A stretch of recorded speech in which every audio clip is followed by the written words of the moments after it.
manière dont l'économie circulaire venait structurer les territoires, venait structurer la consommation de ressources qui était faite sur un territoire en consolidant des filières et que, in fine, par effet de ruissellement, on avait une forme de création de valeur qui venait de se faire au plus près des territoires.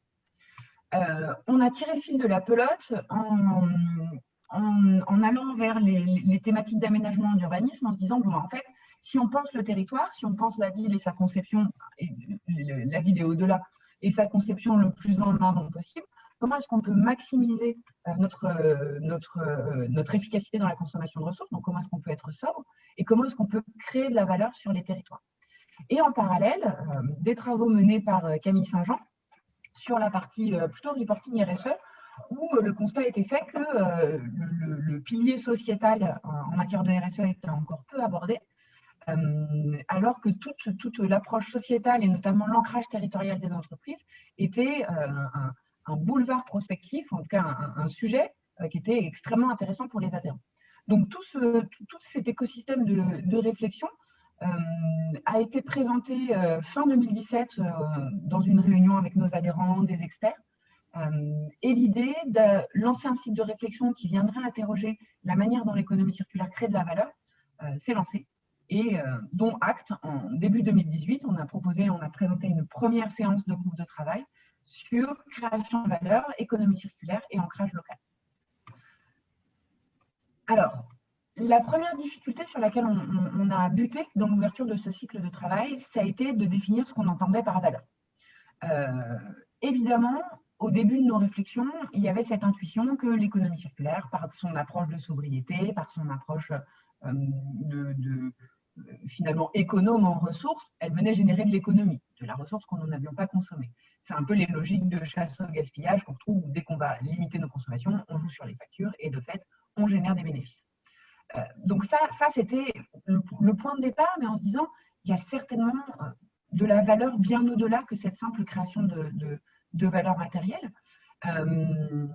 D'une part, donc, une création de valeur plutôt économique, qui pouvait jouer sur les emplois, sur les nouveaux modèles économiques, sur l'innovation, mais aussi une création de valeur un peu plus difficile à appréhender, plus immatérielle, et qui venait jouer sur des valeurs de coopération sociale, etc. etc. Donc on avait tout ça un peu en ligne d'horizon. Et lorsqu'on a convoqué notre première séance avec des experts, des porteurs de projets, nos adhérents qui sont venus travailler, on a été en capacité d'identifier 8 grandes familles de valeurs qui nous permettaient d'avoir des portes d'entrée pour traiter le sujet. Puisque la valeur, vous l'aurez compris, dans sa définition, la conclusion qu'on en a tirée, c'est qu'elle était conjoncturelle, qu'elle était personnelle et qu'elle était contextuelle. Donc, l'approche qu'on a décidé de prendre, c'était plutôt celle de l'externalité. Et donc, par nos 8 grandes familles de valeurs, on a abordé ce sujet de la création de valeur par l'économie circulaire. Donc, chacune de ces 8 familles ont fait l'objet d'une séance de travail qui se sont déroulées pendant 2 ans et qui, à chaque fois, ont été organisées de la même manière, à savoir une introduction du président du groupe de travail pour donner la définition et ouvrir le sujet, des interventions d'experts et de porteurs de projets pour venir éclairer sur le terrain la manière dont on pouvait apporter des solutions, et puis des séances de travail avec les adhérents pour faire remonter des propositions et co-construire ensemble ce que serait la manière dont l'économie circulaire crée de la valeur. Donc ça, ce que je suis en train de vous donner là, c'était aussi le cahier des charges de nos adhérents dès le départ, qui était à la fois, on veut, à l'issue de ce cycle de travail, bénéficier d'un argumentaire, d'un plaidoyer qui nous permette de convaincre nos parties prenantes élargies, que ce soit en interne notre direction, que ce soit en externe nos partenaires. On veut également avoir des exemples concrets, opérationnels, de mise en place de l'économie circulaire qui génèrent effectivement de la valeur. Et si possible, avec des retours d'expérience chiffrés qui puissent nous permettre de nous donner des axes de grandeur. Troisième élément, on veut de l'outillage, parce qu'une fois qu'on a convaincu, une fois qu'on est inspiré, il faut nous accompagner dans la mise en œuvre concrète, opérationnelle de ces propositions d'économie circulaire qui maximisent la valeur créée. Ça, c'était le cahier des charges. Et aujourd'hui, la restitution que je vous propose de faire, et les 8 restitutions qu'il y aura sur ces 8 travaux ont toute l'ambition de répondre à ces cahiers des charges. Donc, on est au sein d'Oré en train de rédiger 8 livres, qui sont des livres d'une trentaine de pages. Hein. On est sur des condensés qui se veulent très didactiques, qui se lisent bien, on l'espère en tout cas, qui vous donneront donc ces éléments-là en une trentaine de pages, adossés à des restitutions, comme celle que je fais aujourd'hui, et puis probablement d'autres formats comme des podcasts, des vidéos, des formations, etc., pour continuer le travail ensemble. Donc aujourd'hui, on est dans la deuxième restitution, donc celle sur l'attractivité. Et puis, je ne sais plus ce que je voulais vous dire. En tout cas, nous y voilà.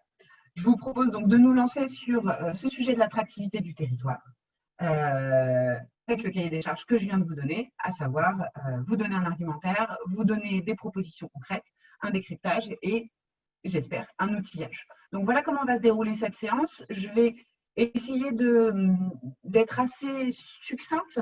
Je pense qu'a priori, j'en ai pour une vingtaine de minutes de présentation, de manière à ce qu'on puisse se garder tout un temps d'échange et de questions-réponses, et puis qu'on ait tout un temps aussi pour regarder ensemble l'outillage qu'on vous propose sur cette partie-là. Donc, on aura une phase, travail en commun, c'est un grand mot, mais en tout cas d'échange sur l'outillage qu'on vous propose. Alors, l'attractivité du territoire, c'est, avant d'aller vers la définition, je ne vous ai pas dit la manière dont on avait travaillé, mais à chaque ouverture de groupe de travail, on a proposé un système de vision. C'est-à-dire que on essayait de comprendre quelles étaient les difficultés au regard de l'attractivité du territoire aujourd'hui et quelles étaient les propositions que pouvait nous faire l'économie circulaire vers un futur un peu plus souhaitable ou en contrepoint du constat que l'on faisait. Donc, vous trouverez dans chacun de nos livrables, une fois n'est pas coutume, ce système de double proposition, de double vision qui vient proposer un contrepoint. Donc, ici, en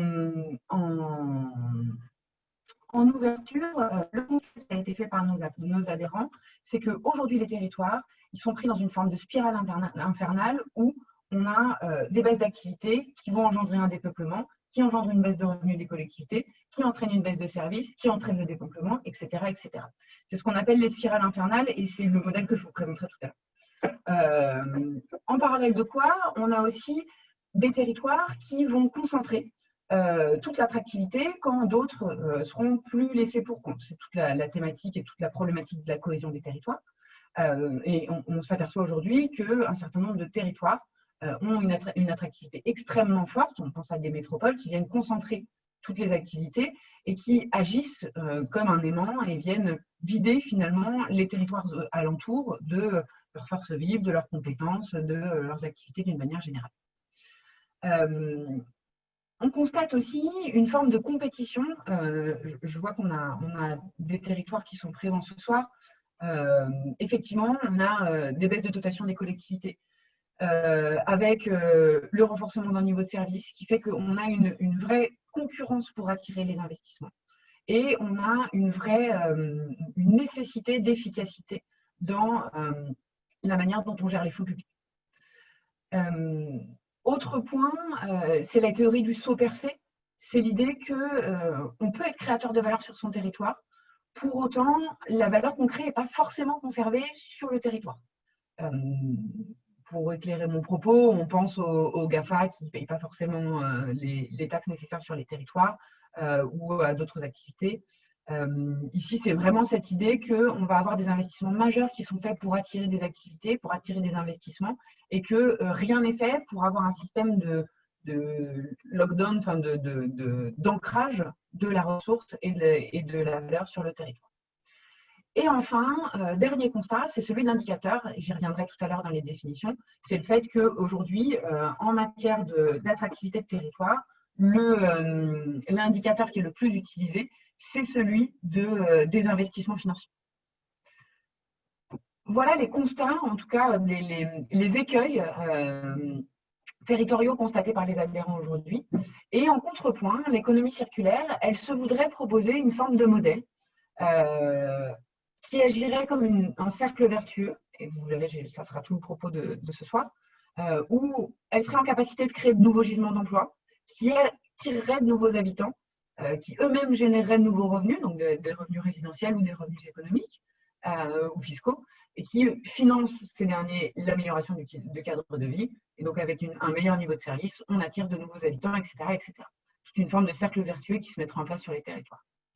En contrepoint de cette idée de disparité, on a bien évidemment l'idée d'une offre territoriale qui s'inscrit en cohésion avec les territoires voisins et non en concurrence. Ça, c'est un point assez fort de l'approche économie circulaire, c'est sa capacité à penser transversalité et à regarder les transferts d'impact. C'est qu'on va penser flux, et donc du coup, le flux, il vient s'intégrer d'un territoire à un autre.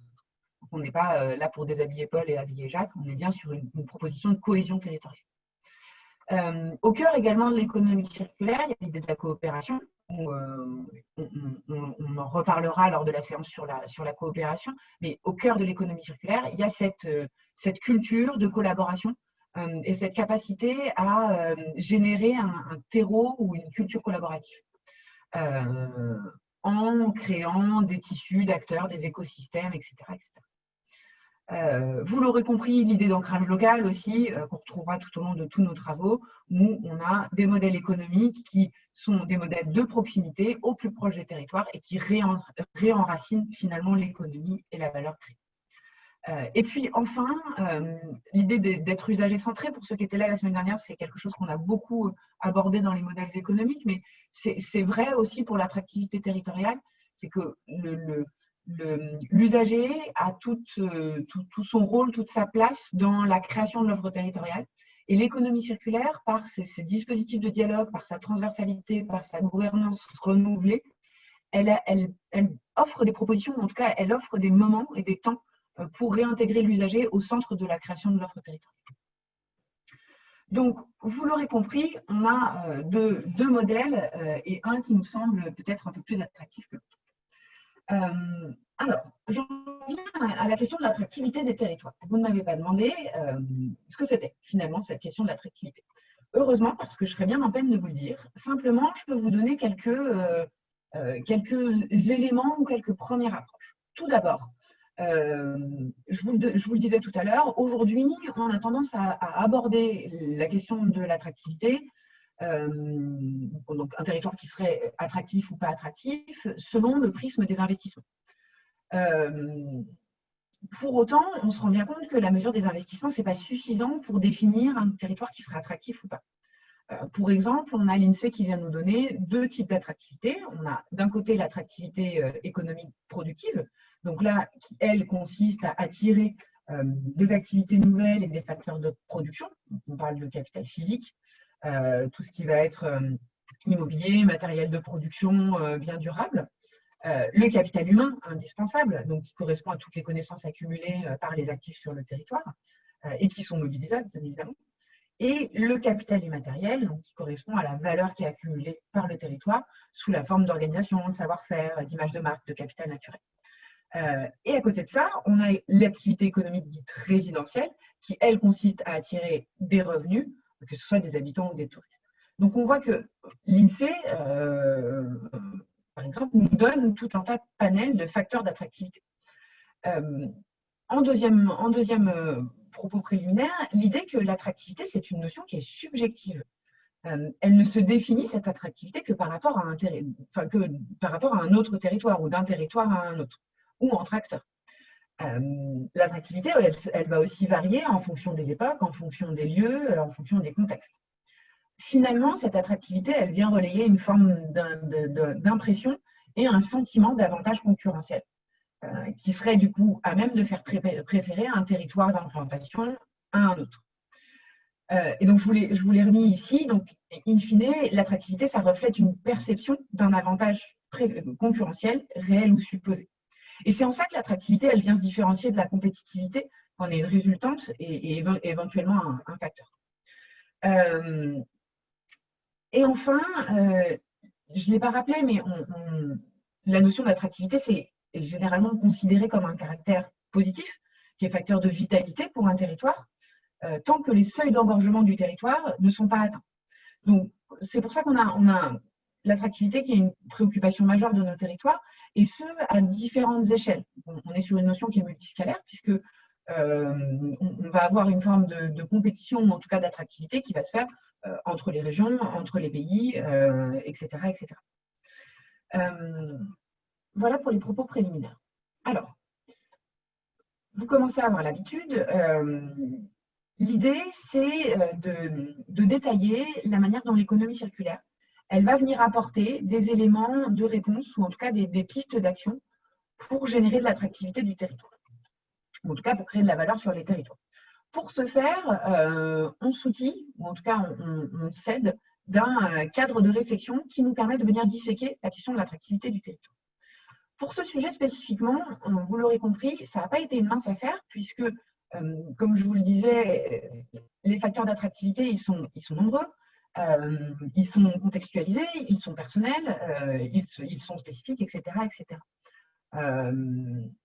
Donc, on a un concept d'attractivité qui peut être abordé selon la sécurité, la stabilité, la fiscalité, la main-d'œuvre, l'accessibilité, etc., etc., mais qui reste somme toute très relatif et s'exprime en fonction d'avantages et d'inconvénients perçus. Donc, viser à objectiver l'attractivité d'un territoire, ça relevait de l'unigage.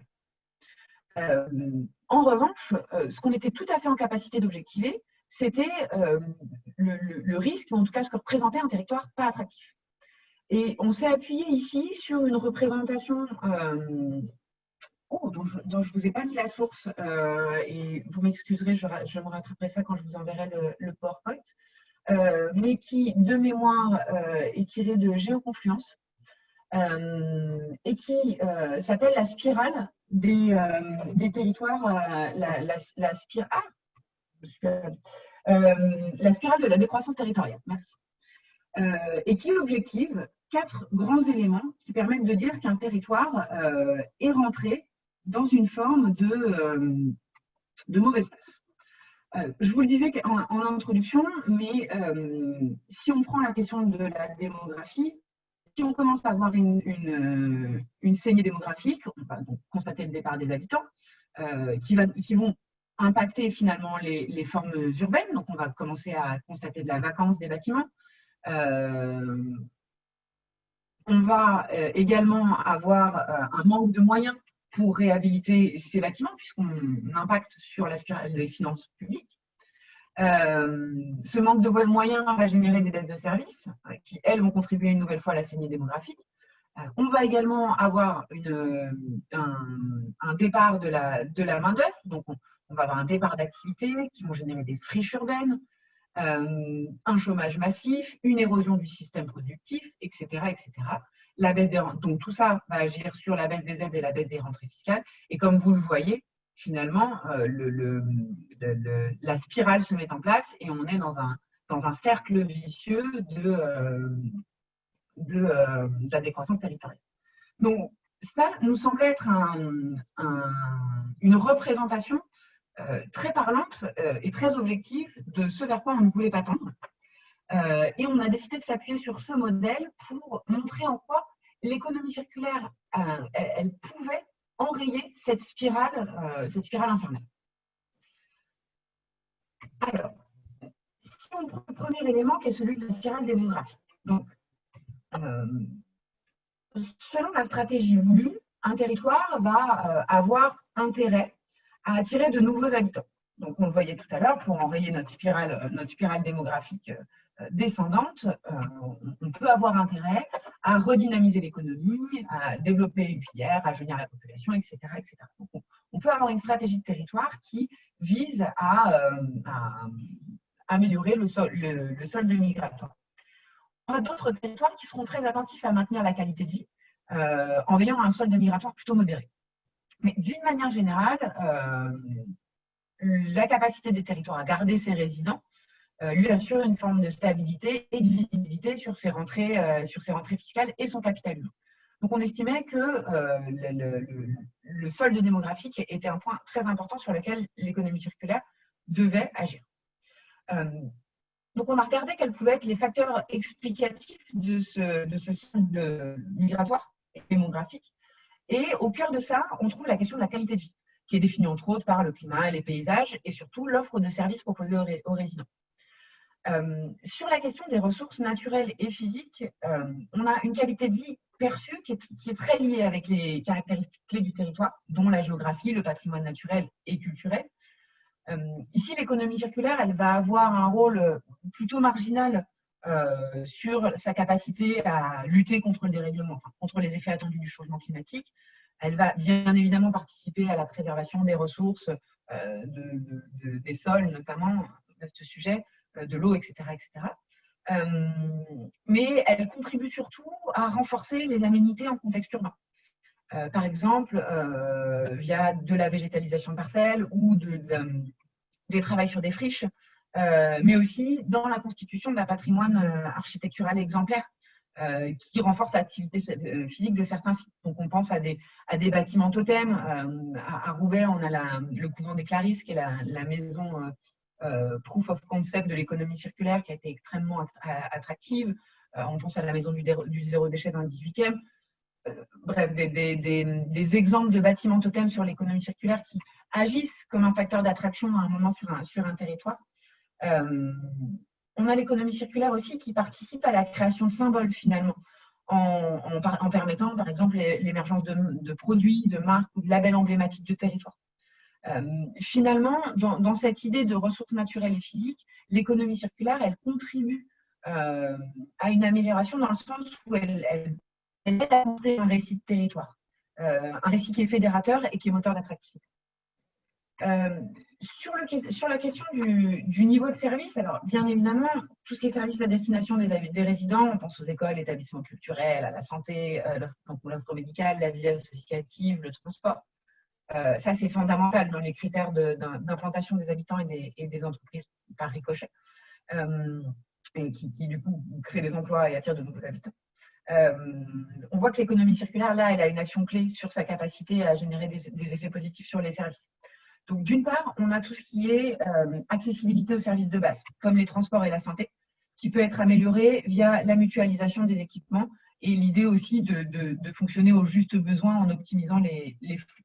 Donc, tout ce qui va être généralisation des principes de mixité d'usage et de modularité, qui permet une flexibilité des installations, donc, de manière à les faire évoluer en fonction de la demande des habitants.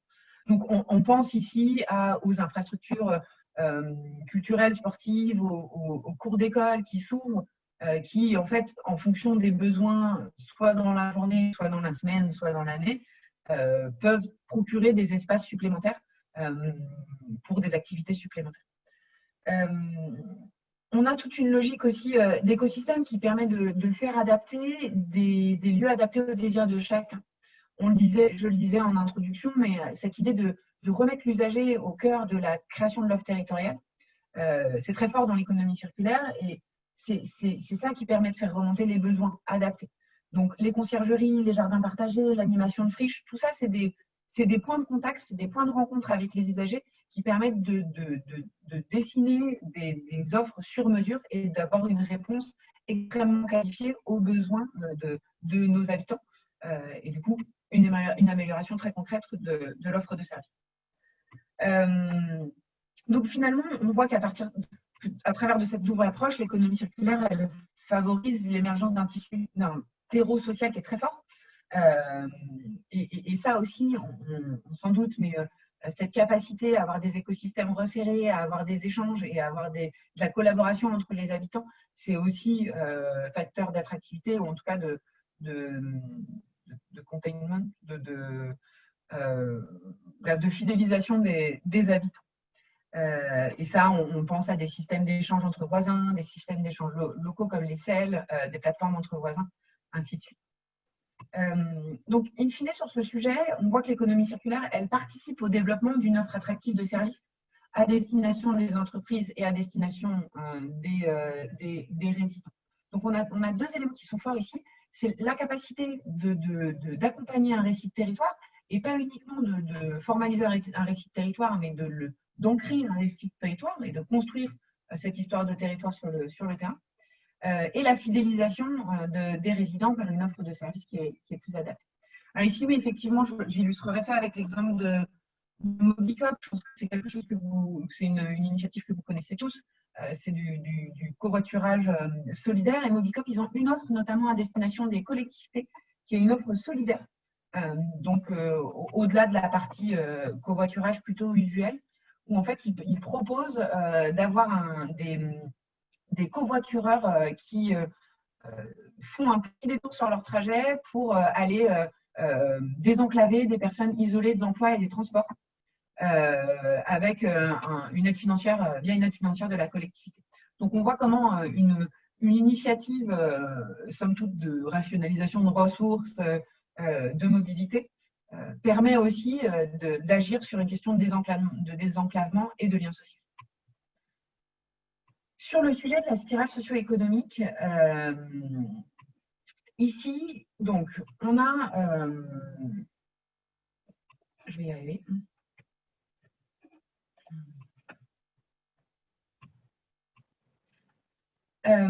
Alors, on va prendre deux angles principaux sur l'analyse de cette spirale socio-économique. On va regarder à la fois le capital humain et à la fois le système productif. Donc, sur la question du capital humain, je le disais en introduction, on prend en compte toutes les caractéristiques de la population active.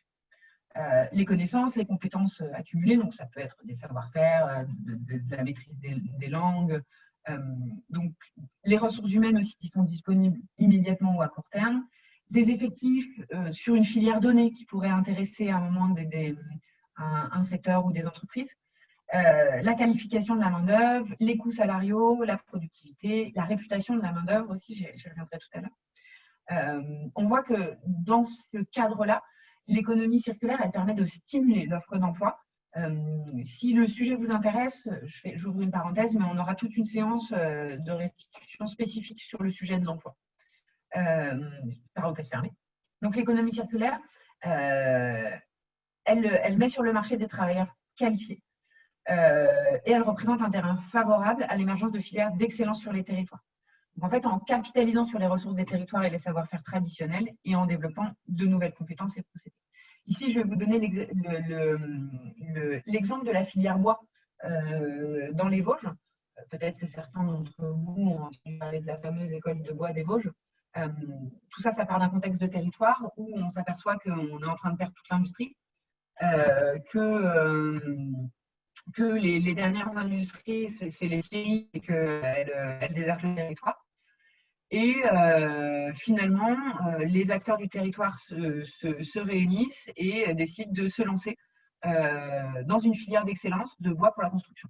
Et donc de développer sur tout le territoire les compétences qui vont de la gestion du bois, de la plantation, donc par l'ENF, jusqu'à la filière de construction. Donc là, et aujourd'hui, on est sur une filière qui est extrêmement réputée. Enfin, l'école de bois d'Épinal, a quand même une aura de compétences et de qualité. Et ça a été une stratégie de territoire poussée sur cette idée d'approvisionnement durable et en local. D'autre part, on a l'idée que l'économie circulaire, elle participe aussi dans un effort de formation de travailleurs moins qualifiés. Ça, je vous renverrai à des travaux qu'on a menés sur les liens entre économie sociale et solidaire et économie circulaire. Les activités d'économie circulaire, c'est un support privilégié pour des activités d'insertion.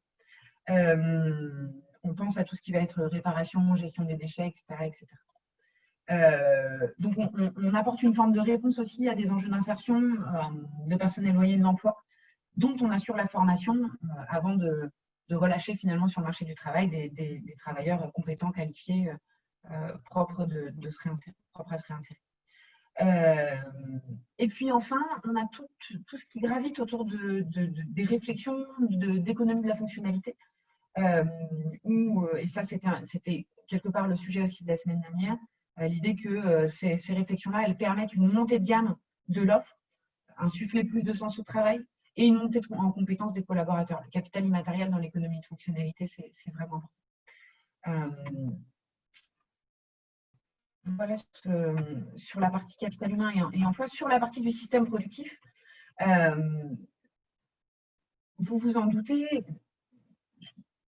les entreprises en place, déjà présentes sur un territoire, elles peuvent jouer une forme d'aimant à l'égard d'autres activités. C'est-à-dire, c'était un peu l'idée que l'attractivité renforce l'attractivité, mais plus on a une représentation d'entreprises sur un secteur, sur une filière donnée, d'entreprises réputées, elles jouent un effet d'attraction. Donc, et à l'inverse, on peut avoir le départ d'un acteur majeur qui va créer une forme de saignée et un effet boule de neige.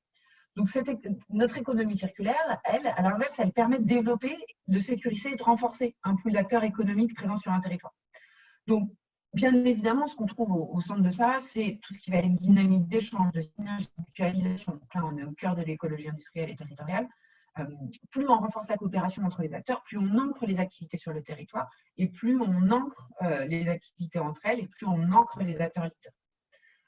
D'autre part, on a toutes les perspectives d'économie qui sont liées aux démarches d'efficacité, qui sont un argument commercial très fort pour l'implantation des nouvelles activités. Et ça, je peux vous donner l'exemple. Ah, on en parlera tout à l'heure. Bon, j'y reviendrai, ça sera l'exemple suivant.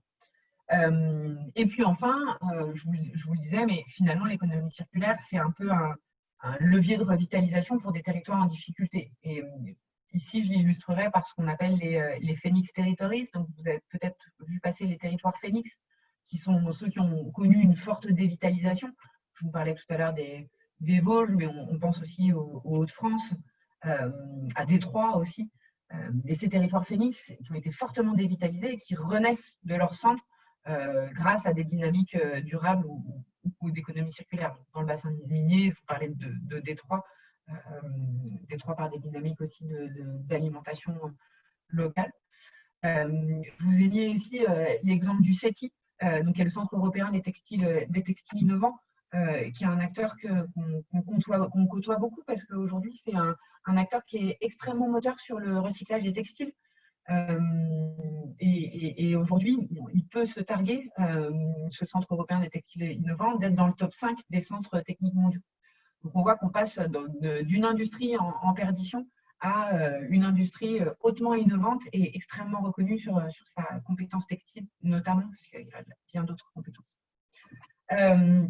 Enfin, il y a toute l'idée des réseaux économiques qui facilitent l'intégration des primo-arrivants. Donc c'est sûr que quand on facilite la mise en relation avec les acteurs, on facilite l'implantation, donc on a des acteurs qui sont plus enclins à venir sur nos territoires. Ici, on voit donc tout le travail qui va être fait par les CCI, les réseaux d'affaires, les pôles de compétitivité, etc. On voit que les réseaux d'économie circulaire sont un argument très fort aussi pour la facilitation de l'implantation. On voit que les réseaux d'économie circulaire ou d'écologie industrielle et territoriale florissent. Je ne vais pas tous les citer, mais puisqu'on a un membre présent ce soir, il y a bien évidemment le comité francilien d'économie circulaire qui fait un travail remarquable sur l'Île-de-France. On pense à d'autres clubs aussi de l'économie de la fonctionnalité, comme le Club Noé, IDEA, qui vraiment permettent, ou en tout cas facilitent cette idée d'implantation en créant cet écosystème d'acteurs prompts à recevoir, à intégrer, et avec une culture de la collaboration. Donc toutes ces structures, elles viennent proposer des espaces d'échange qui sont conviviaux, de confiance et qui sont structurants pour des dynamiques économiques. Je vous ai donné aussi ici comme exemple celui du Matériopole, qui est un réseau qui est basé dans le Val-de-Marne, donc qui est le réseau des matériaux et des procédés, qui regroupe tout l'écosystème des matériaux et des procédés sur le Val-de-Marne. Donc c'est un cluster qui fait à la fois centre de recherche et d'enseignement, qui a pour vocation de développer la filière des matériaux en Île-de-France et d'être la référence en matière de compétences pluridisciplinaires, matériaux et usages. Donc c'est pareil, on est sur un territoire qui a réussi à attirer, par cette logique de cluster, des activités extrêmement innovantes. Alors, sur notre troisième volet des spirales des formes urbaines, donc troisième volet sur 4, on a ici des formes urbaines qui vont être abordées selon la question de la gestion foncière, la question des infrastructures et des réseaux, et les zones d'activité. Sur la gestion foncière, on pourrait en dire beaucoup Je vous renvoie sur tous les travaux qui sont faits par l'ADEME, Indigo et ORE sur l'aménagement et l'économie circulaire et aussi sur les travaux de Sylvain Grisot sur l'urbanisme circulaire.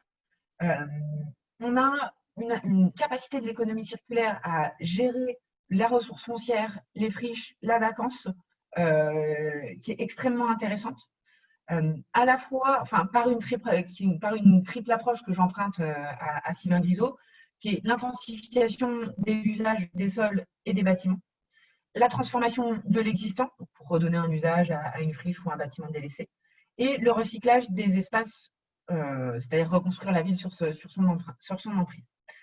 Ici, je vous ai juste donné l'exemple du Lab Wisher et de Chronos, qui a travaillé avec la Banque de territoire, Transdev, Chronos, etc. Et je crois que l'ADEME aussi, oui, tout à fait, où ils ont fait toute une étude sur la création de valeur des tiers-lieux sur les territoires. Si vous voulez creuser le sujet, vous trouverez tout un très bel argumentaire très bien construit sur tous les apports des tiers-lieux dans les territoires. Sur les infrastructures et réseaux de transport, on a bien évidemment la capacité de l'économie circulaire à penser les flux, les usages, donc à dimensionner des infrastructures, des équipements au juste besoin, en limitant du coup l'usage des ressources, que ce soit foncières, énergétiques et matérielles. Donc on a cette idée de penser et de réduire les distances à parcourir en optimisant les lieux logistiques et la logistique inverse. Tout ce qui va être la multimodalité avec des transports propres, des carburants propres, la mutualisation des transports, etc.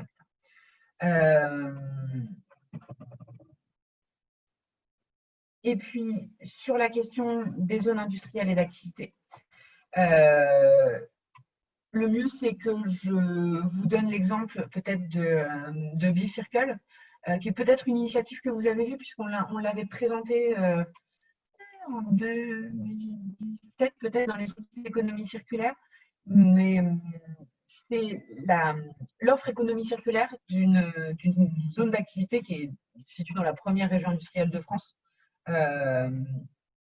qui propose une offre de service qu'ils ont appelée Plug and Play, désolé pour l'anglicisme, qui est en gros une manière de commercialiser les espaces de la zone d'activité en fonction des flux entrant et sortant de l'entreprise qui vient s'intégrer.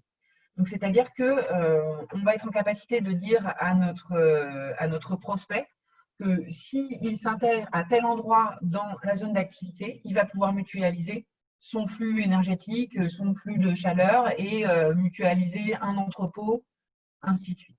Donc, on est vraiment sur une offre de services intelligente portée par une dynamique de flux et d'économie circulaire de fait.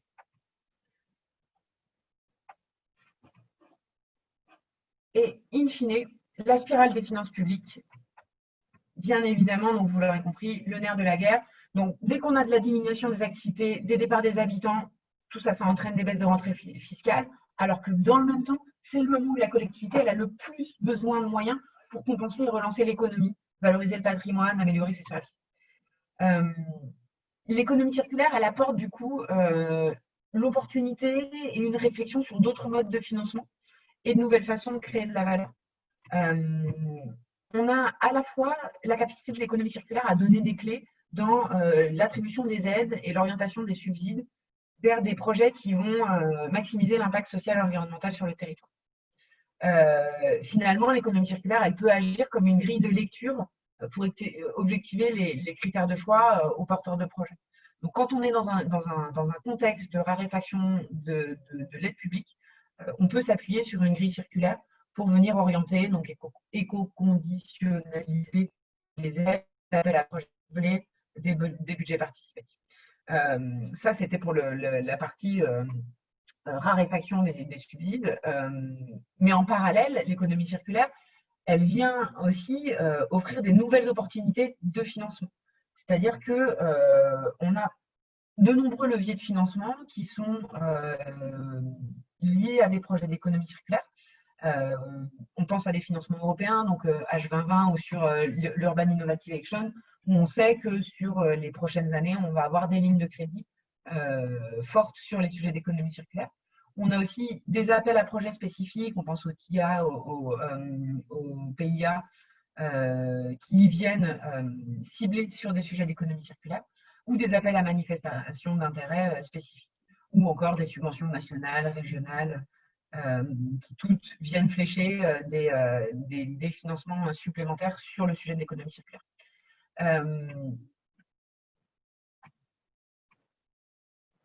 En conclusion sur cette idée de spirale des finances publiques, il y a aussi l'idée que l'économie circulaire, comme elle est très transversale, qu'elle renouvelle la gouvernance et qu'elle met autour de la table des parties prenantes différentes, d'une part, elle démultiplie la capacité d'action, d'autre part, elle permet de penser aussi la valeur créée.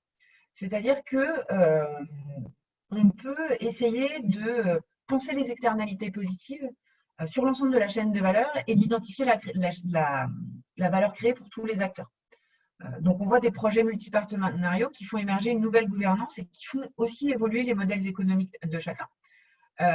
Typiquement, on pourrait prendre la question de la réduction du volume de déchets, où finalement on pourrait comptabiliser dans le modèle économique l'amélioration de la qualité de l'air,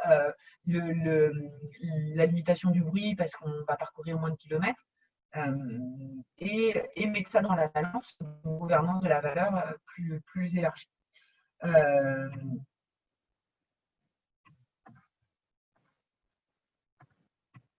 Et enfin, on a aussi, je ne l'avais pas rappelé, mais toute la capacité de l'économie circulaire à désintermédier et ancrer l'économie avec des propositions un peu annexes du système monétaire. On pense aux monnaies locales, au système de troc, d'échange et d'emprunt. On pense aussi à la boutique sans argent qui fonctionne très bien. Pour illustrer peut-être mon propos sur cette partie nouveaux modèles économiques, je vous parlerai du projet Sésame, qui est porté par la collectivité Cœur d'Essonne. Si le sujet vous intéresse, il me semble qu'Émilie Lacombe est parmi nous, donc peut-être qu'elle pourra compléter si jamais je ne dis pas tout. Mais l'idée du projet Sésame, c'est de développer une agriculture performante et autonome sur le plan financier, avec au centre l'idée de conserver une véritable valeur sur le territoire. Et donc, ils ont mis autour de la table toute la chaîne de production alimentaire à la consommation, en s'entourant de 50 partenaires privés, publics ou institutionnels. Donc c'est ça aussi, cette idée d'avoir une gouvernance renouvelée avec une diversité de structures qui permet à la fois de coupler soutien opérationnel et expertise de pointe. In fine, donc tout le projet va amorcer et soutenir la transition vers des pratiques agricoles durables, accompagner les agriculteurs à trouver du foncier, lever des contraintes, sécuriser les modèles économiques.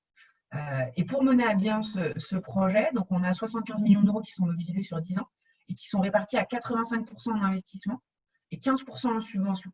Donc on est vraiment sur un projet qui est auto-porteur, avec une nouvelle gouvernance de la valeur qui est très intéressante. Alors, ce qu'il faut retenir de tout ce que je vous ai dit, au final, c'est qu'on a complètement désamorcé notre spirale de la décroissance territoriale. Et donc, vous le constaterez, on s'est amusé à reprendre le schéma du début en créant le cercle vertueux de l'économie circulaire, où finalement, démographiquement, on a permis à améliorer le niveau de service à destination des habitants et des acteurs économiques, on a préservé et amélioré le patrimoine naturel, ce qui fait qu'on a un capital naturel et des paysages attractifs. On augmente les recettes fiscales. Donc, on contribue à un cercle vertueux des formes urbaines qui valorise les réseaux, les équipements, qui assure la promotion des zones d'activité, qui limite la vacance. Ces formes urbaines, du coup, elles permettent des implantations de nouvelles entreprises et d'activités. Elles développent une marque de territoire forte et attrayante.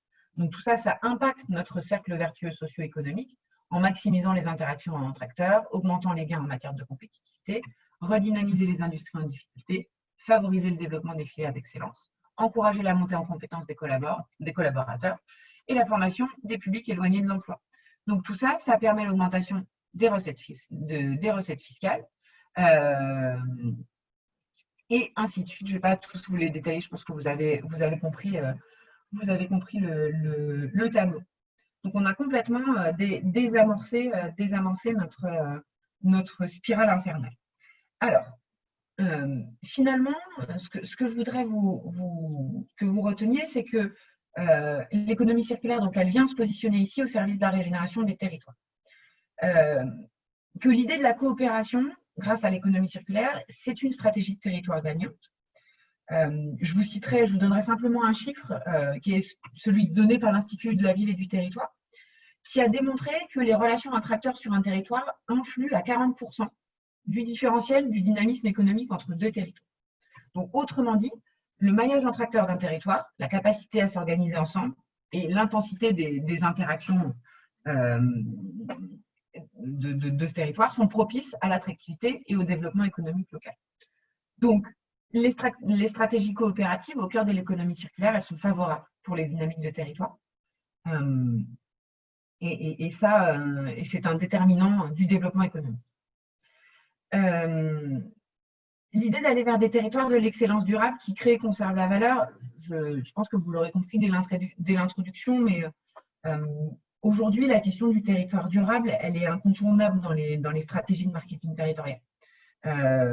L'économie circulaire, elle vient faire le lien finalement entre la promesse marketing ou publicitaire et l'offre territoriale, en structurant une offre réelle de territoire autour d'une création de valeur durable. Et donc, on retrouve ici toute notre idée du saut percé, parce que ce qu'offre l'économie circulaire, quelque part de plus que des offres durables ou de marketing vert, c'est son ancrage. C'est la capacité de capter la valeur et de l'ancrer sur le territoire pour complètement basculer ou renverser ce syndrome du saut percé dont je parlais en introduction. Plutôt que de s'épuiser à chercher à gagner des nouveaux clients, des nouvelles activités, des nouveaux habitants, il est plus intéressant de fidéliser, en tout cas, une activité sur le territoire. Donc, l'objectif est de consolider la structure pour garder cette activité et ne pas tomber dans l'économie de l'absurde. Alors, quelques éléments clés, et je m'arrêterai presque là. De trajectoire pour aller vers un territoire régénératif et redistributif. Donc, je l'espère, je vous aurai convaincu de l'importance de se diriger vers un territoire régénératif et redistributif. Quelques éléments, du coup, pour vous aider à accompagner votre territoire, ou en tout cas engranger le cheminement de votre territoire vers ce modèle-là. Grand 1, le rôle indispensable des agences de développement économique. Donc, on sait que l'intérêt des agences de Deveco pour l'économie circulaire, il est croissant. On voit de plus en plus des fonctions économie circulaire qui sont portées par des pôles de Deveco. D'ailleurs, de notre expérience, quasiment à égale répartition que le portage avec les services environnement ou développement durable. Donc, on sait que l'économie circulaire, c'est clairement identifié comme un outil, ou en tout cas un levier par les agences de développement économique pour travailler sur le territoire. Donc, le premier pas vers la mobilisation de l'économie circulaire, ça serait de bien s'assurer que les services de développement économique ont intégré ces enjeux-là et à terme formaliser un poste spécifique. Deuxième proposition, c'est l'idée d'articuler une offre circulaire à tous les niveaux. Je suis passée très rapidement dessus, mais en introduction, je vous disais que l'attractivité, elle est multiscalaire. Et de fait, pour être effective, elle ne peut être pensée que de manière cohérente à différentes échelles. Donc, on est au niveau global obligé de créer des conditions d'ensemble qui soient favorables au développement des affaires. Donc, pour la collectivité, ça implique d'identifier et de promouvoir les actions d'économie circulaire qui reflètent nos conditions globalement attrayantes. Donc, le climat économique prospère, la visibilité économique fiscale, la marque territoriale durable, ainsi de suite. Donc, on a bien cette idée que, au niveau global, il faille se doter d'une stratégie économie circulaire d'attractivité en identifiant bien ses atouts. Au niveau plutôt sectoriel, l'idée, c'est de renforcer les pôles locaux de compétitivité en incitant les acteurs présents sur un territoire à coopérer davantage autour d'objectifs communs. et de projets concrets. Donc ici, le soutien aux filières d'économie circulaire à fort potentiel, tout ce qui va être le développement de clusters ou la mise à disposition d'une ressource par la collectivité dans les zones d'activité pour les aider à générer du dialogue et des synergies. C'est aussi un levier intéressant à lever. Et puis, au niveau micro, assurer les meilleures conditions matérielles et financières possibles pour la réalisation de projets concrets. Donc, la capacité à offrir un bouquet d'économie circulaire, donc avoir un interlocuteur ou une structure dédiée, un outil de bouclage de flux, des offres foncières durables, un appui à la formation, bref, tout ce que peut proposer la collectivité pour accompagner les porteurs de projets dans leur conception d'offres circulaires. Et puis enfin, proposer un mix marketing territorial circulaire. Et ça, je vais vous le décliner juste après. Parce que ça va être l'objet de notre outillage. Ce que je vous propose, c'est simplement de vous donner l'outillage dont je vous parlais, et puis après, je vais m'arrêter, parce que j'ai déjà beaucoup trop parlé. Pour vous accompagner dans ce mix marketing, on s'est appuyé sur les travaux de Vincent Golin. Donc Vincent Golin, c'est le directeur de l'IAU, et il a développé une méthode qui s'appelle Cerise Réveil, qui est la méthode de marketing territorial la plus diffusée dans les écoles et auprès des professionnels, qui nous donne 13 composantes de l'attractivité territoriale. On a travaillé en interne et basé sur les retours d'expérience des groupes de travail à une checklist qui reprend ces 13 composantes et qui, pour chacune de ces 13 composantes, nous donne des pistes d'action concrètes que propose l'économie circulaire. Et c'est cette checklist que je voudrais vous soumettre en tout cas, vous porter à connaissance pour qu'on puisse y réfléchir ensemble, éventuellement l'amender et l'améliorer. Donc, je vais m'arrêter là. Je vais mettre dans le chat le lien vers le Google Doc pour que vous retrouviez la checklist, et puis je vais entamer un échange avec vous, parce que j'imagine que vous avez des questions.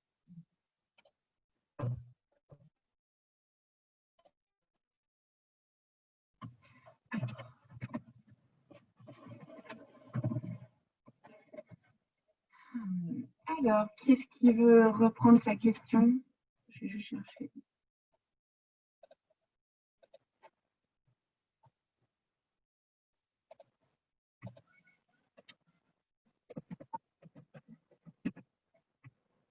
Alors,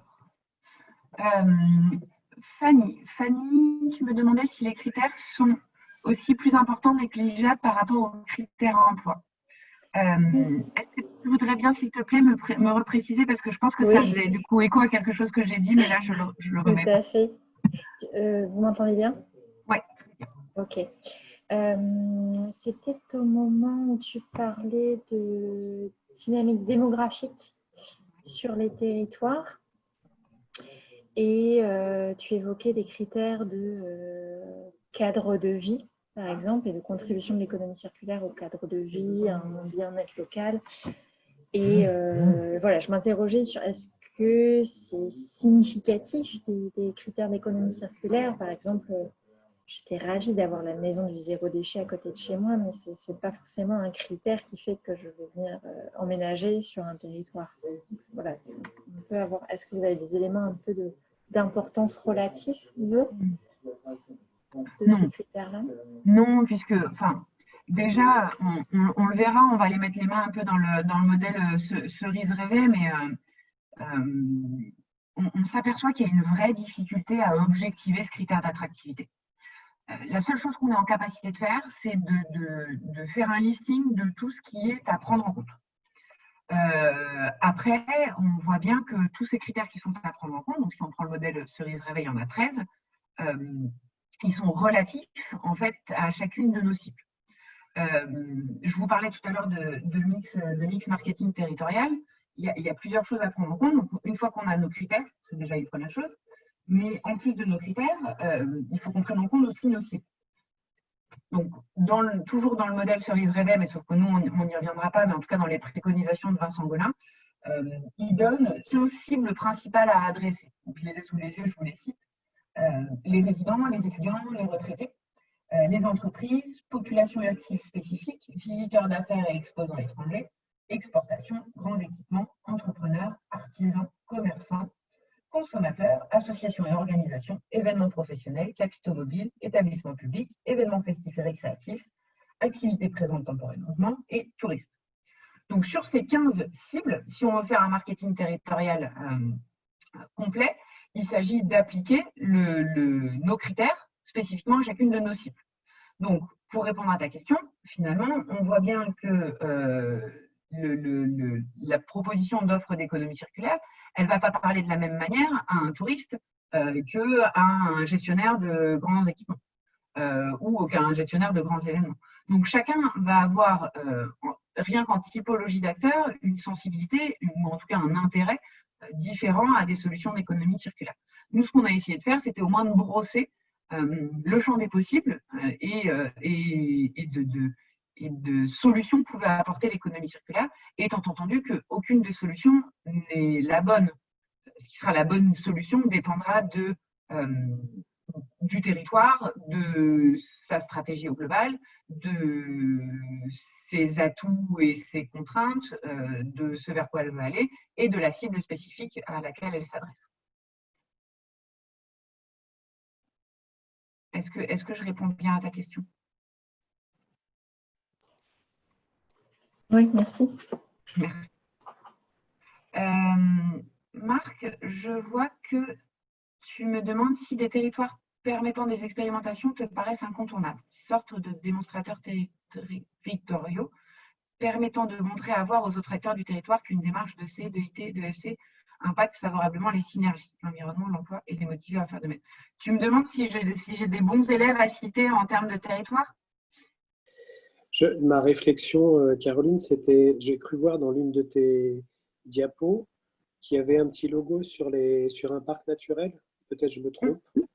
En fait, c'est une réflexion qu'on a en ce moment parce qu'on a pas mal d'acteurs qui effectivement nous disent qu'après la preuve de concept, et tu viens de le dire, notamment sur l'attractivité territoriale, objectiver effectivement ce critère en tant que tel, donc définir des indicateurs, c'est déjà une étape en soi.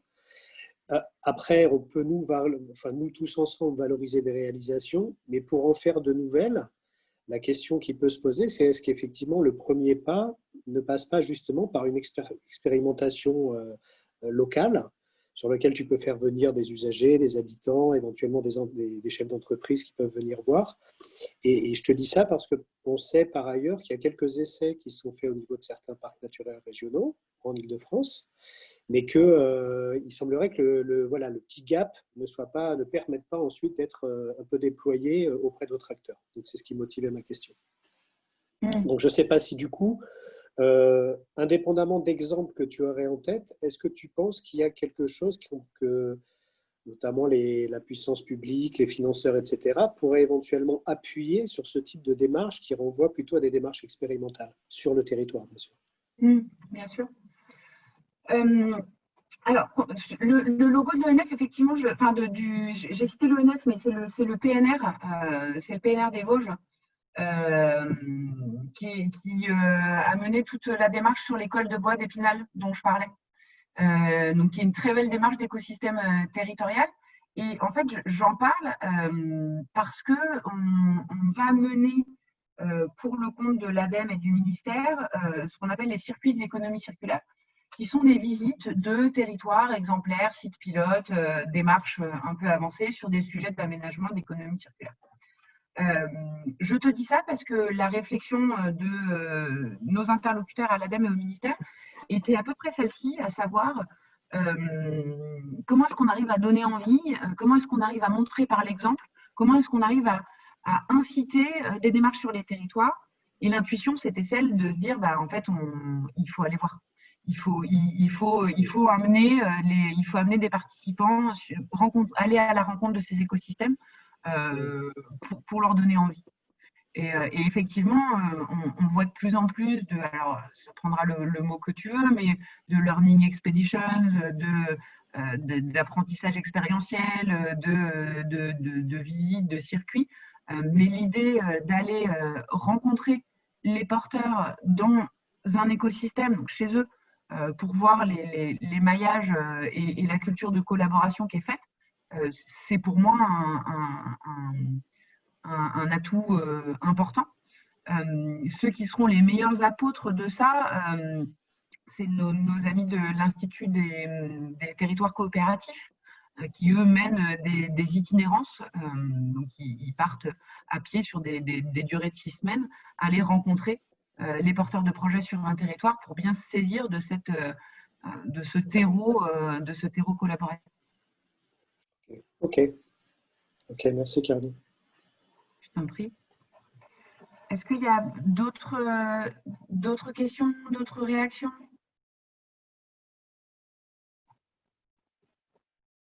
Ou est-ce que vous êtes allé voir du coup le petit document que je vous ai donné en Google Doc?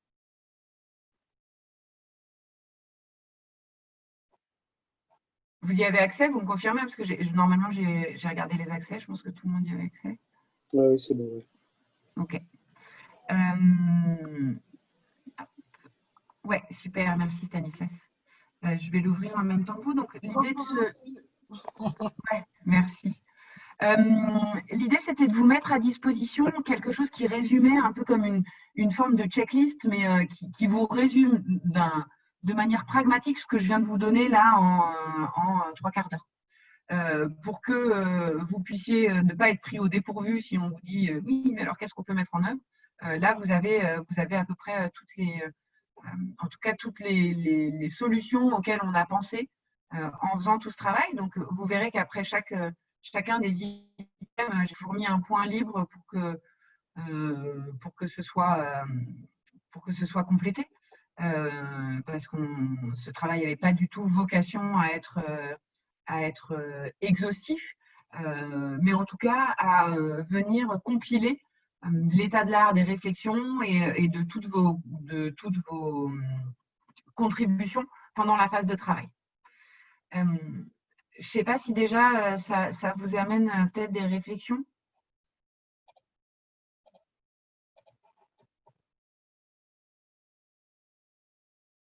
C'est que c'est parfait alors.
Caroline, c'est Marc, si je peux. Je vais pas. J'ai essayé de balayer évidemment rapidement là. En fait, ce que je crois comprendre donc dans le résumé de ce que tu nous as expliqué ce soir, plutôt sur la colonne de gauche, on est plus sur effectivement déjà un travail j'ai l'impression de diagnostic, de recensement sur les différents items là, que tu nous as un peu précisé tout à l'heure. Et puis, sur la colonne de droite, comme c'est libellé, c'est plutôt des pistes d'action qui pourraient justement venir soit confirmer, soit amplifier, soit modifier justement ce qu'il peut y avoir comme apparaissant dans la colonne de gauche. La question qui se pose, tu l'as déjà abordé la semaine dernière plutôt sur le focus entreprise, mais sur les territoires, il y a peut-être une question analogue, mais j'ai l'impression qu'elle est collectivement ardue. Je reviens sur mes histoires de critères et indicateurs. Tu sais, je me mets à la place d'une entreprise, d'un pool d'entreprise ou bien de collectivité ou de réseau de collectivités. Encore une fois, pour faire la démonstration qu'il y a un intérêt à se lancer dans tel ou tel type de démarche liée à l'économie circulaire, il faudra effectivement, finalement, faire le différentiel entre la colonne de gauche et le résultat de la colonne de droite. Et ça, je pense qu'il y a un champ exploratoire. Alors pour les personnes qui sont là, nous, on est un peu court sur le sujet, donc on essaie de se faire aider en interne. On va aller voir des gens comme Caroline, par exemple, qui ont déjà commencé à creuser ces sujets-là. Mais c'est juste pour vous faire part d'un travail, à mon avis, non négligeable pour fiabiliser et puis faire comprendre qu'il peut y avoir un ou X intérêt à démarcher sur le territoire en faisant tel type d'action liée à l'économie circulaire. Il faut effectivement le démontrer, à la fois en quanti et en quali d'ailleurs. L'intérêt de l'économie circulaire, c'est qu'elle va pouvoir un peu amplifier la zone d'intérêt, ou elle va pouvoir peut-être, notamment sur ce que tu évoquais, Caroline, sur tous les bénéfices liés à la transversalité. Alors, c'est relativement simple sur le champ de l'EIT, et je dis bien relativement. Si c'est l'EIT sur une zone d'activité avec 2-3 entreprises qui bossent depuis 10 ans ensemble et qui ont effectivement mis en place quelques synergies et qui sont capables de dire qu'il y a des impacts positifs en matière économique et environnementale. Marc, pour te couper, sur l'EIT, il y a surtout un outil qu'on a développé avec 61 indicateurs qui s'appelle Ellipse. Voilà, donc c'est parce que l'outillage existe. Ouais. Oui, absolument. Et c'était effectivement le sens, Nathalie. C'est parce que vous avez bossé sur cet outillage avec effectivement des indicateurs. Je pensais précisément plutôt aux autres champs qu'on ramène dans l'économie circulaire, des champs qui me paraissent plus émergents comme l'économie de la fonctionnalité, par exemple. Et là, faire la démonstration, encore une fois, qu'il y a tout un intérêt, tout un champ d'intérêt à pouvoir se lancer, ça demande, en tout cas à mes yeux, effectivement, à étayer et à creuser donc cette histoire de critères et indicateurs. Donc c'était juste une réflexion générale, mais que je vous re-soumets pour certains. Voilà, donc nous, on est un peu intéressés à ce sujet-là, et évidemment, on va aller voir Auré parce qu'il y a quand même des compétences sur ces sujets-là au sein de l'Auré. Merci, Marc. C'est un sujet encore en devenir. Merci, Marc. Merci beaucoup. Clairement, cette question du suivi et de l'évaluation, on s'est toujours dit qu'elle ferait l'objet d'une séance à part à un moment. Et là, je pense qu'une fois qu'on aura finalisé notre cycle de restitution, on sera mûr pour se poser ces questions-là. Dans les pistes de réflexion aussi, je parlais de notre séance en 2017 où on a convié nos personnalités qualifiées, nos adhérents, pour un peu s'interroger sur les sujets sur lesquels on voulait travailler. L'idée du suivi et de l'évaluation de l'indicateur était beaucoup ressortie. Et voilà, on a ça comme un spectre avec nous depuis le début de ces travaux. Ça pourrait être une piste de continuation de ce sujet sur la valeur. Ok, Caroline. Oui, je t'en prie. Stanislas, je vois que tu m'as fait une remarque. Est-ce que ça t'ennuierait de la préciser parce que je ne suis pas sûre de comprendre ce que tu veux dire? Tu me dis sur la partie R&D. Oui, en fait, j'ai regardé j'ai remarqué que sur la partie R&D, en fait, on était plus sur une logique d'indicateurs ça peut se comprendre, mais d'indicateurs de moyens, c'est le nombre de personnes, budget R&D, mais pas forcément sur ce qui était obtenu. On voit, par exemple, sur les équipements, sur les autres aspects, il y a en quoi ça rend service, en quoi ça apporte quelque chose.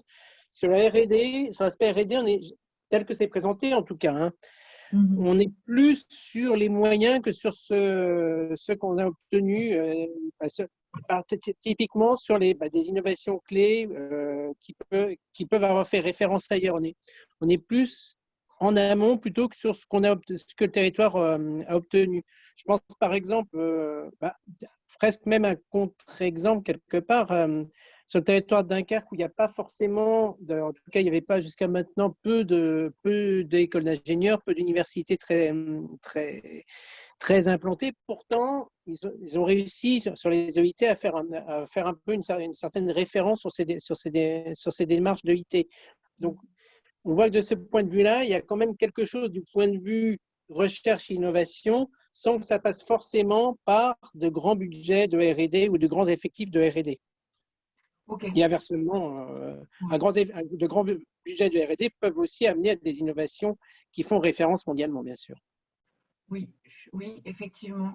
Tu as tout à fait raison. Et je me dis, donc je suis repartie sur la colonne, je pense qu'effectivement, il manque un peu cette notion de culture d'innovation ou de terreau innovant qui ne passe pas forcément par les grands équipements de recherche. Ça t'irait si je le formule comme ça? Oui, tout à fait.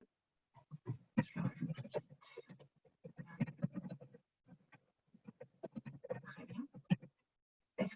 Est-ce qu'il y a d'autres retours, d'autres remarques ou même un sentiment sur ce que ça vous évoque? Est-ce que,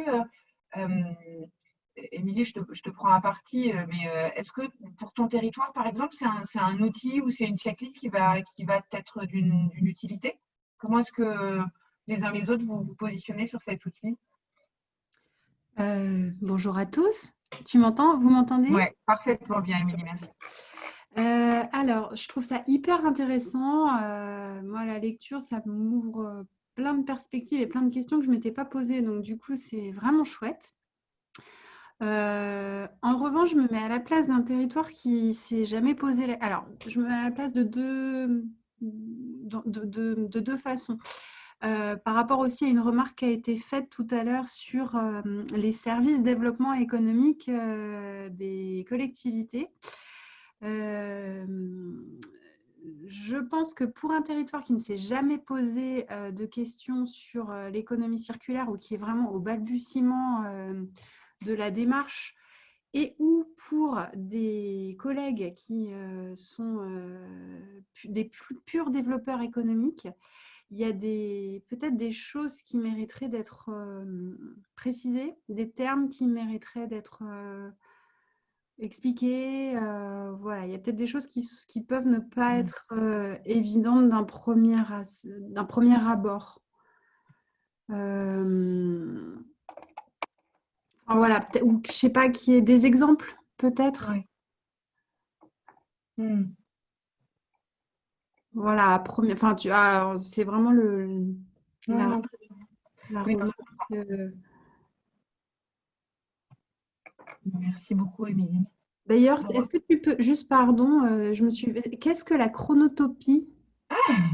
Est-ce que j'en ai parlé ou c'est marqué quelque part? C'est marqué sur le document. Ah oui, oui. Mais là, en fait, tu vois, tu me mets le doigt pile sur. Moi, je ne fais même plus attention quand je fais des trucs comme ça. La chronotopie, alors j'en ai parlé tout à l'heure sans donner le mot, c'est la façon de penser les usages en fonction du temps. D'accord. C'est souvent utilisé pour les bâtiments, c'est la manière de faire des bâtiments modulables, réversibles ou de changer les usages en fonction de temps dans la journée. Donc, je parlais des cours d'école, par exemple, qui peuvent être ouvertes le soir ou les week-ends, de bâtiments mixtes où tu vas utiliser la chaleur pour les résidents le soir et puis pour la journée pour les entreprises. Enfin, bref, c'est vraiment cette idée de penser les usages dans le temps. Okay. Il y a les parkings, tu sais, les parkings qui peuvent être utilisés par les entreprises la journée et la nuit par les résidents qui donnent de l'espace avec la temporalité des usages. Okay. Et en fait, je dirais, Émilie, que tout ce travail d'acculturation, on l'a fait dans d'autres livrables, notamment le livre blanc qu'on a fait pour l'ADEME, aménagement, urbanisme, économie circulaire, où on a quand même bien défini les terminologies, où on a donné des exemples. Là, on est allé sur un truc un peu plus expert, parce que vous êtes quand même très acculturés, les membres dorés. Donc, voilà, c'est vrai que c'est des travaux plutôt complémentaires. Je pense qu'il faut avoir Voilà, il faut avoir lu le premier tome. Alors, le deuxième tome, je ne l'ai pas encore lu. C'est un deuxième tome qui vient de sortir. Caroline, tu peux peut-être en parler, là, qui vient de… Oui, tout à fait. Quoi Donc, dans la continuité des expérimentations lancées par l'ADEME et le ministère sur l'aménagement, l'économie circulaire et l'urbanisme, il y a une deuxième saison d'accompagnement de territoires, de 5 territoires, qui a donné lieu à un deuxième, donc non pas livre blanc cette fois, mais un document qui est sous la collection des clés pour agir de l'ADEME, et qui retrace à la fois l'accompagnement de ces 5 territoires, donc cette année et demie d'accompagnement, mais qui aussi va beaucoup plus loin sur l'outillage des collectivités, des aménageurs, des bailleurs, dans la manière d'intégrer l'économie circulaire. Donc, on va avoir des closiers pour les cahiers des charges, des recommandations, toute une grille de lecture aussi pour s'auto-évaluer. J'en passe et des meilleurs. C'est vraiment un guide qui, à l'inverse du premier livre blanc, est très opérationnel. Donc, c'est fait pour rentrer dedans et pour prendre le taureau par les cornes et se lancer. Donc, c'est plutôt, là, on est plutôt du côté aménagement que du côté économie circulaire. Et pour reboucler sur ce que disait Émilie, je suis complètement d'accord qu'aujourd'hui, je ne pense pas que cet outil-là, il soit à destination d'une agence de dev éco ou d'un développeur. Enfin, clairement, pas comme ça. Enfin, mais c'est pour ça que je compte sur toi pour faire le lien, pour faire la traduction. Bon, est-ce que vous avez d'autres, je sais pas, d'autres réflexions, voilà, d'autres choses que vous inspire ce document, même un sentiment, je ne sais pas.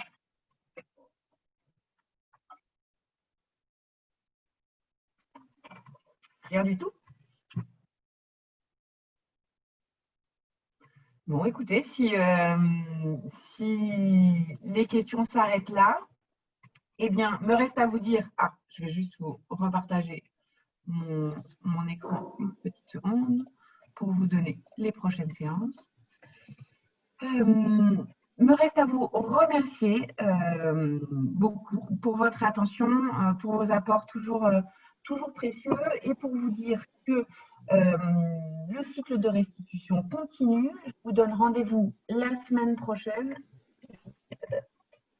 La semaine prochaine, je vais avoir la date, le mardi 29 septembre, sur un sujet, à mon avis, qui va bien parler. Donc, ça sera sur l'innovation. Donc, j'essaierai de vous donner des clés pour promouvoir une innovation radicale et durable au sein de vos organisations. Donc, ça sera mardi prochain, même créneau, même format. Et le mardi 8 octobre, on parlera social, santé et bien-être. Donc là, on parlera des grands objectifs pour l'humanité et la manière dont l'économie circulaire peut y répondre. Je vous rappelle que vous retrouverez ce replay à disposition dans le prochain conseil d'administration. C'est communiquer au ré, c'est la fatigue. Et puis, j'espère vous voir nombreux la semaine prochaine. Et sinon, vous serez destinataire de ces livrables. À très bientôt. Merci à tous. Merci, Caro. Merci. Bonne soirée à tous. Bonne soirée. Bonne soirée, à bientôt. Bonne soirée, merci, au revoir.